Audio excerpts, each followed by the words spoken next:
Hello, and welcome to Embracing the Fight. I am Erica Lamar, your digital creator and host. And if you've been with me since January of 2023, you will know that Embracing the Fight is about normalizing the conversations surrounding physical and mental health issues and concerns. Now, why is this important?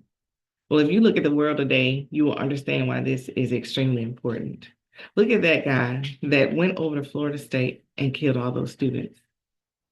We're looking at it as a senseless act of violence, but it could have been a mental health issue. Had he had the opportunity or the chance to speak with someone, this may or may not have happened. Also, you think about those family members that are struggling with things, and then next thing you know, they've committed suicide, but they haven't talked to anyone. Imagine if you had taken the time to say, really, how are you? And not just that random, how are you in passing? Because it really matters when it feels like someone cares. And that's what Embracing the Fight is all about. This is a platform that gives you the opportunity to share the stories that you are building with your health journey and your life. Anything that you want to share, you can share here and you won't be judged. This platform is free of judgment. Now, if you're interested in being on Embracing the Fight, you can send me an email to operations@diversitydesign.com, or you can check in the show notes where I will have a Calendly link that you can click and you will be a guest on Embracing the Fight. Also, if you'd like to check me out on social media, I'm on Facebook, Instagram, X, and what else am I on? I'm on all social media outlets, Blue Sky, all of that. And it's at Embracing the Fight. The only difference is Instagram is Embracing the Fight underscore. Now that I've gotten the business of everything out of the way, let's talk about this episode. First, before we talk about the episode, I just want to make sure that everyone had happy Mother's Day this past Sunday, especially for those who still have their mothers and they were able to celebrate their mothers, or that they are mothers and they were celebrated. Now, the people who have lost their mothers, I'm just asking that all the listeners out here just offer a silent prayer for them, because that's something that can be extremely difficult that you never get over. And with this premise here, with this platform, we want to heal those hearts. We want those hearts to be able to remember their mothers and not lose themselves in the process. Because it's something interesting, my mom is still here, of course, and we had a conversation about death just in general. And I remember it was her and my dad and me that were kind of talking about it. And my mom said something that was pretty interesting, and what my dad said was kind of funny, but my mom was basically saying that everybody has to leave here, and when they die, or basically she was saying when she dies, she's like, it's okay to grieve or whatever, but don't lose yourself, in the loss, because that's not what we want for you. We want you to continue to live or whatever. My dad was like, well, I want you to go ahead and cry for me. It's all right, just go. Just go ahead and be sad or whatever. But at the same time, you can hear the wisdom in the words, because imagine that when someone dies, you actually get in the grave with them, but you're still alive. That's what it's like when you're in the world and they've died and you've put everything, into the grave with them. You're no longer living. That is not what that person wants for you. They want you to continue to shine that light that they put into you, into the world. And you can't shine light from a dark place. And that dark place would be, in the ground, in the casket or urn or whatever, method you decide to send them home with. They don't want you there with them. They want you to live here. Because imagine, before you were born, they were here. They weren't grieving for you before you got here. They were celebrating when you got here. Just like you should celebrate when they leave, because there'll be a time period that you'll still live. But if you believe and they believe in God, then you'll meet them again, right? So what are we really, crying for? Yeah, I understand that you can't hear the person's voice anymore. You can't physically see them anymore, and that's extremely tough, something that, like I said, that I haven't experienced in this space, but I have friends and family members that have, and you can tell, that it is an extreme pain that a person deals with when they lose, their mother. But for those people that are mothers, I hope that you got every gift that you thought you should get, or at least you had a clean house and a meal prepared for you, or something of that nature, something that brought you joy on Mother's Day. And then I'm speaking to those people that are like me, that don't have kids of their own. I mean, it's all right. It's just another day. I used to, be sad sometimes on Mother's Day, but now I've gotten to a point where it's like, well, what are you really sad for? Because if I wanted, some kids, I could have went and, you know, fostered some children, or I could have adopted some kids. I could have, gone to the extreme and done that artificial insemination. But I realized that I didn't want just kids. I wanted the whole, picture, family and kids. But that hasn't come to fruition just yet, but I am not giving up. I will, just kind of laugh at myself if I end up being that lady that has the kids, in their 50s, and then all the kids in the kindergarten say, hey, your grandma's coming to get you. And I'm like, I'm not grandma, I'm mom.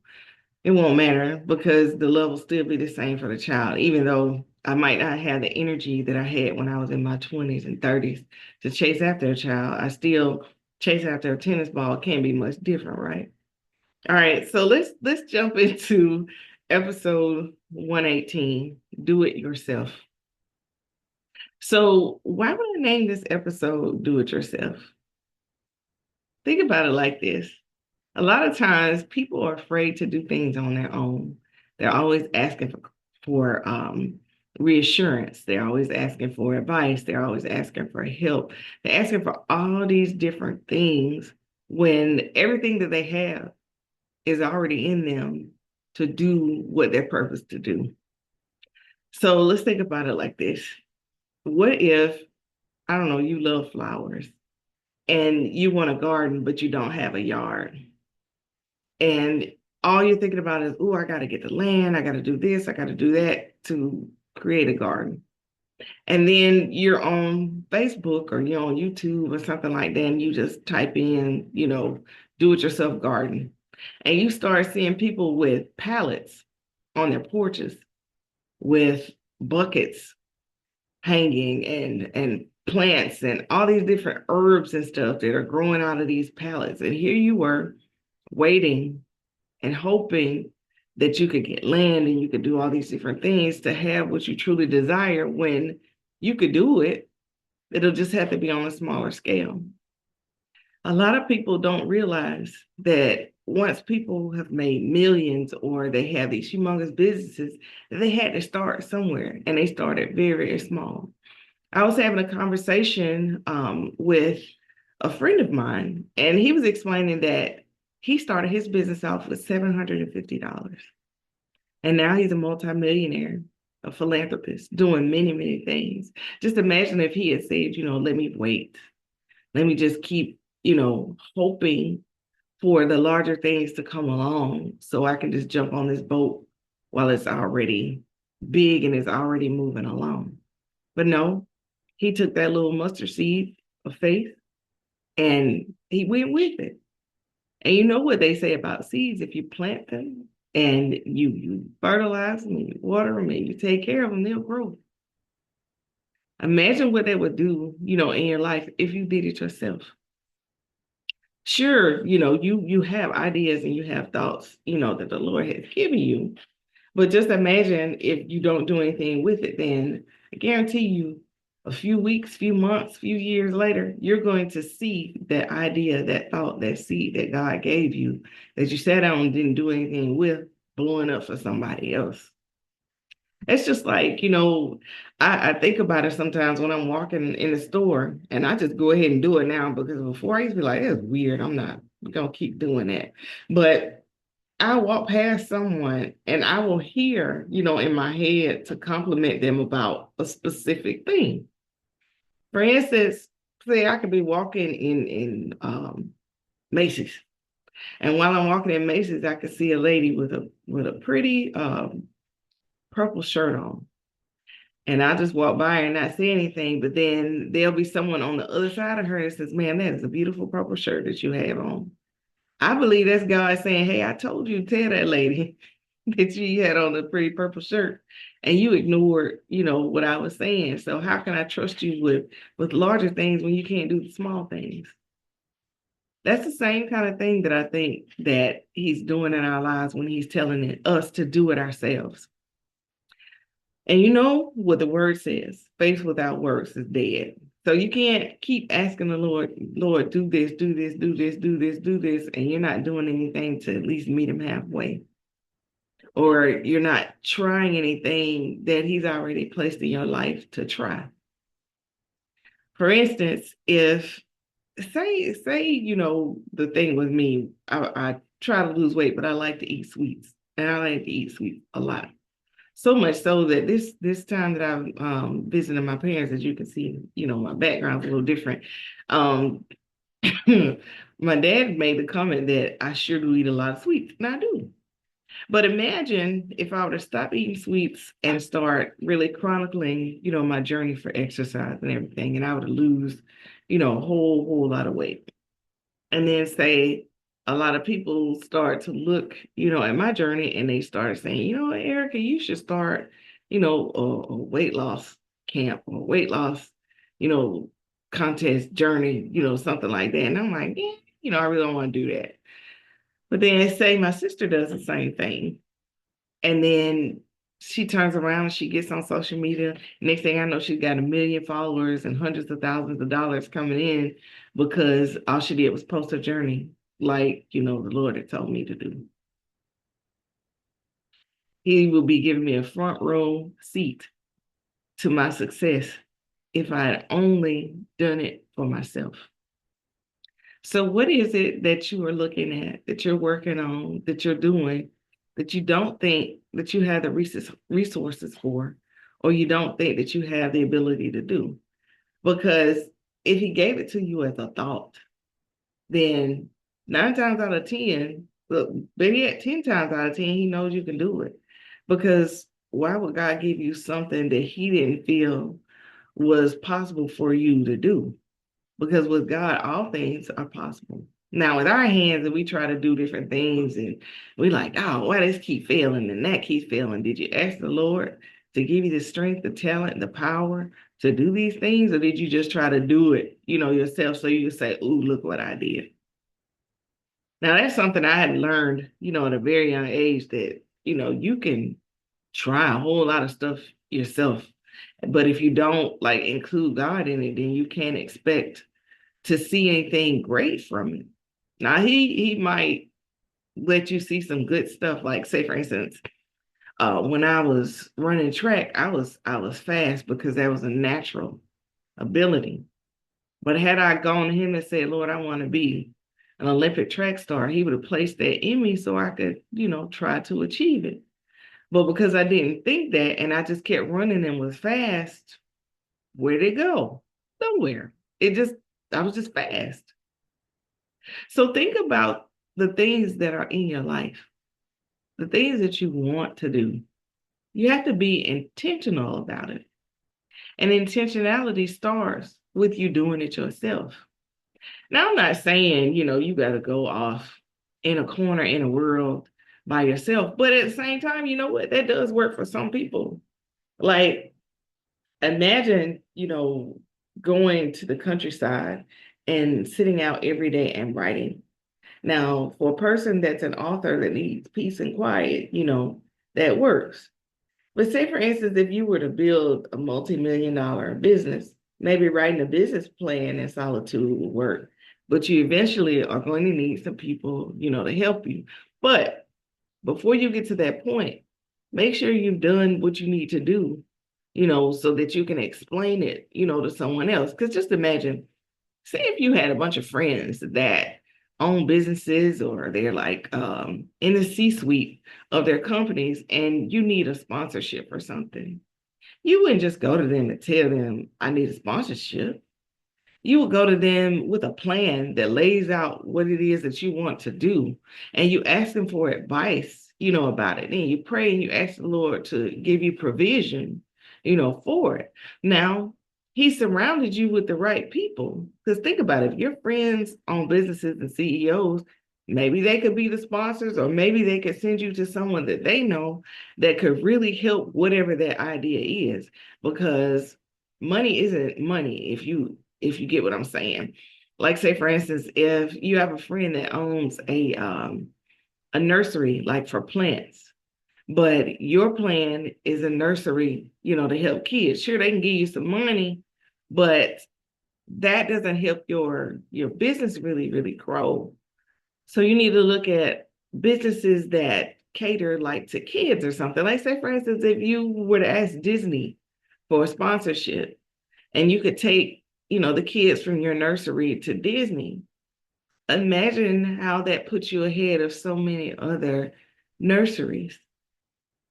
I mean, it's the thought process. Sometimes we just want people to give, give, give, give, give, and we haven't done anything ourselves. So just imagine if you had the opportunity to sit in a meeting with a bunch of millionaires. Their conversation is going to be different from the conversation that you just have with random people that say you went to a mastermind and you're in a group with. But then imagine if you get to go to a meeting that's filled with a bunch of billionaires. Their conversation is going to be very different from that of the millionaires and the people in the mastermind that you may have attended. But one thing that is going to shine through is that, one, they started off by doing it themselves. They were intentional about what they were doing, and they're looking for growth opportunities. They're not looking over here to see what this person's doing or what that person's doing. They're looking at building their brand. Now, sure, yes, they're looking at comparisons of other companies that do what they do, but just imagine if you're that billionaire that created something that no one else has. What are you comparing it to? You don't have anything to compare it to. All you can do is continue to build so that when somebody else comes along with a similar idea, your technology and your methods, your customer service, or whatever it is you do is far superior than what they can ever come up with. That keeps you in business. That keeps you growing. Ask Blockbuster. Think about what Netflix did to Blockbuster. You don't want that type of thing to happen when you're trying to grow what it is that you're doing. You want to be like susceptible, or you want to accept change.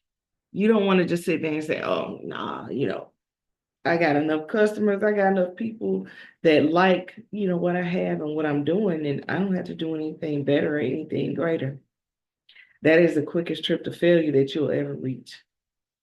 So I'm saying you just need to continue to keep, your ear open, your eyes open, and your heart open, and keep your fingers and your feet to the grind. Do it yourself. So I'm saying all this because this is where I am. This is the point that I'm at in my life. I'm doing a lot of the things myself. Yes, sure. It feels like it's moving at a snail's pace, but it's moving. And I have the right, people on my team as far as like support, because like I said, I'm doing it myself. When I say support, I mean, I'll call my friends up and I'll call my parents up and I'll tell them, hey, I'm working on such and such, or I'm doing such and such. And so far they've all been very supportive. I haven't heard anybody say, why the heck are you doing that? What why are you doing that? I don't have anybody doing that. I have people that are, asking the right type of questions that are making me, really think. And I have been spending 50 minutes each morning. Well, not this week, because I came to visit my parents in Macon. But seriously, that's still no excuse, because I guess I could walk around out here. But I spend 50 minutes every morning in the sunshine, just listening to, what God has for me for the day, and taking heed to the instructions, that He gives me. I don't know what it is that you're going to have to do or what's going to have to happen in your life for you to believe that you can start off by doing it yourself, because you have to do the work. You can't just expect God to drop it out of the sky. Now, sure, I bet you're sitting there saying, well, people win the lottery all the time. Yeah, they had to play. The lottery didn't just come knock on the door and say, hey, lottery, you win. You know, you still have to do something. But whatever it is, do it yourself. Don't sit there and wait and ask people to do the things that God has given you to do. I'll give you an example. So the other day, um, I called one of my friends in Alabama. I know she wouldn't care if I said her name, but her name is Lakeisha Brown. She is the sole proprietor and owner of Pressure 23 Radio in Birmingham. We were also business partners at Immaculate Concepts LLC. Now she's taking that on, 100% herself, because I am not the creative one. And that's what led me, to calling her. Um, Actually, I've sent her a text to start, and she was like, "Can you get on, on a call?" And I was like, "Sure, I can get on a call." And I was explaining to her that I wanted to do a journal along with this book that I've written. Well, prior to talking to her, I had gone on to Fiverr and I got a freelancer to do what I thought, you know, I, I needed done. I explained that I wanted the journal to be aesthetically pleasing. I needed it to make sure that people had enough spaces, to write the information, because it's like a journal slash workbook. And when that lady finished, I was like, oh, this is not what I want. This is terrible. And once I saw that it wasn't, what I wanted, and it didn't meet, what my standards are, then I reached out to my friend Keisha, and she was like, girl, you can do this yourself. She gave me a couple of websites, and I went in and looked at the websites, and I was like, I bet that's how these people are doing this, and they're getting $100, $200, $300 or more at a time. Not, knocking their side hustle because of, people like me that aren't creative, we need that type of service sometimes. But I didn't know it was this easy. So I went in there and I started like plugging and playing and looking at stuff. And I was like, huh, this actually looks like something that I will want to buy. And that's, the main idea. Whatever it is that you have in your heart, it's something that someone else needs, but it has to meet a certain standard in order for it to touch, many, many people. So you can't half make something or half do something and hope that someone's going to get behind it. You have to show the love, the effort, everything that you put into it, and that will draw, your customer base. So what I'm saying to you today is whatever there is that you have in your heart, whatever that thing is that wakes you up at night, whatever it is that people are saying that you do, extremely well, that's the thing. Do it yourself. Now, I'm not saying don't ask anybody for help. I'm saying don't ask people basically to do it for you. You might have the money, to get somebody to do it for you, but what's the point of that? What is the, I mean, what do you really get out of that? Like, that's almost like writing a book with ChatGPT. Sure, it might sell. Sure, you might make some money, but that didn't come out of your mind. It didn't come out of your heart. That story means absolutely nothing to you. Then when you have your like book reveal or your book reveal party or whatever it is they call it, you have that and people are sitting there asking you about the parts of the book. Oh, why did you make the character do this or that?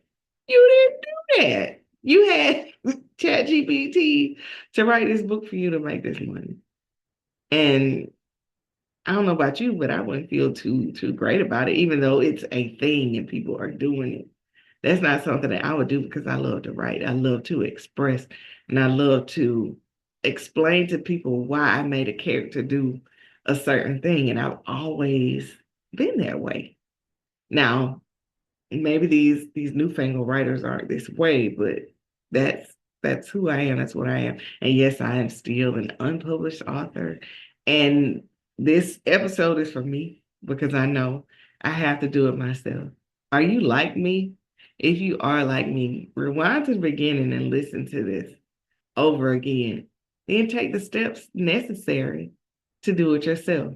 But before you do, pray and ask God, what is it that you should be doing? And whatever that thing is that's on your heart, put it before Him and ask Him, Lord, is this it? Is this the thing? And once you get your answer, I'm not saying stop working on it until you get an answer. No, work on it. Because maybe that's what He's waiting for you to do. Because you probably, if you like me, you probably done asked Him a million things about, oh, is this it? Is this it? Is this it? And you didn't put your hand to it at all. He's like, man, I'm sick of you. He asked me the same stuff about all these different things. Like, I guarantee you, he's probably like, you know what? I don't care what it is that you do. Just do it and let it honor me. Let it, give me the glory. And don't let it be something that you're embarrassed of later in life. Be great. That's really what I'm hearing God say. Be great. So do it yourself and be great. And as always, I would like to thank you for taking time out of your busy schedule to watch this episode of Embracing the Fight. Do it yourself.